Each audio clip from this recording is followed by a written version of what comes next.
Hello dear souls, welcome. जर ही reading तुमच्यापर्यंत आली तर ही रिडिंग तुमच्यासाठीच असं समजा. ठीक आहे. तर कुठल्याही सिच्युएशनमध्ये तुम्हाला म्हणजे तुम्ही खूप आउटकमची वाट बघतायत किंवा ही गोष्ट कधी होईल अशी जर वाट बघत असाल किंवा रिलेशनशिपमध्ये सपोज आहे ही व्यक्ती मला कधी कॉन्टॅक्ट करेल किंवा जर ही सिच्युएशन जॉब रिलेटेड असेल किंवा करिअर रिलेटेड असेल तर तुम्ही मे बी मला कॉल आला आहे, मे बी तुम्ही कोणाच्या तरी कॉलची वाट बघतायत. अशी सिच्युएशन असेल तर ही रिडिंग तुमच्यासाठी आहे. अजून जर जॉब किंवा बिझनेसमध्ये तुम्ही जर एखाद्या म्हणजे तुम्ही ॲप्लिकेशन केलं आहे, तुम्ही जर प्रमोशनची किंवा सॅलरी इन्क्रीमेंटची काहीतरी वाट बघतायत, वेट करतायत किंवा अपेक्षा आहे तुमची ह्या टायमाला झालं पाहिजे, तर ही रिडिंग तुमच्यासाठी आहे. ठीक आहे. तर बघूया तुम्हाला आज काय मेसेज आहे तुमच्यासाठी. ओके.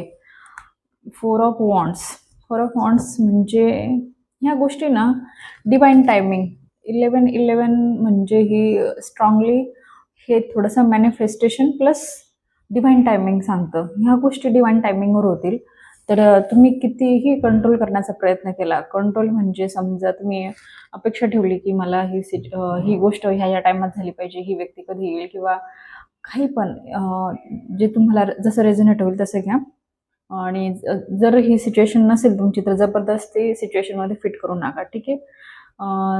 तर तुम्हाला ना ॲडवाईस अशी की ह्या गोष्टी ज्या आहेत ना त्या डिवाइन टायमिंगला होतील. म्हणजे जेव्हा डिवाइन टायमिंग म्हणजे म्हणतो त्याला आपण दैवी वेळ असते, एक टाईम असतो, आपण म्हणतो ना ठरलेल्या टायमात काही गोष्टी होतात, त्या असं नाही का त्या गोष्टी होणार नाही आहे.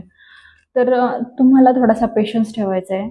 ठीक आहे. आणि गॉडवर पण ट्रस्ट करायचा आहे की जे होईल ते तुमच्या चांगल्यासाठी होईल. तुम्हाला जे सोडायचं ना द डेविल तुम्हाला काही वाईट सवयी सोडायच्या आहे. ठीक आहे. त्या गोष्टी पण ब्लॉकेज येत आहेत. काही गोष्टी ना ज्या गोष्टी तुम्हाला पर्पजला तुमच्या हायर पर्पजला सर्व करत नाही ना त्या गोष्टी तुम्हाला सोडायच्या आहेत. त्या गोष्टी जर सोडल्या नाही, वाईट ऑब्सेशन, तर ह्या गोष्टी तुमच्या ब्लॉक म्हणजे अडथळा होईल तुमच्या मॅनिफेस्टेशनला अचीव होण्यासाठी. ठीक आहे.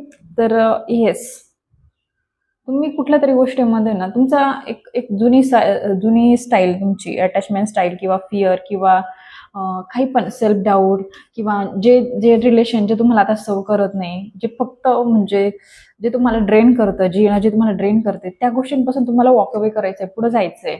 आणि एक नवीन व्हर्जन तुमचं म्हणजे रेडी आहे. तर त्या नवीन व्हर्जनला ॲक्सेप्ट करायचं आहे. तेव्हा ह्या गोष्टी मॅनिफेस्ट होतील. ठीक आहे. बघू अजून काय आहे तुमच्यासाठी. One card.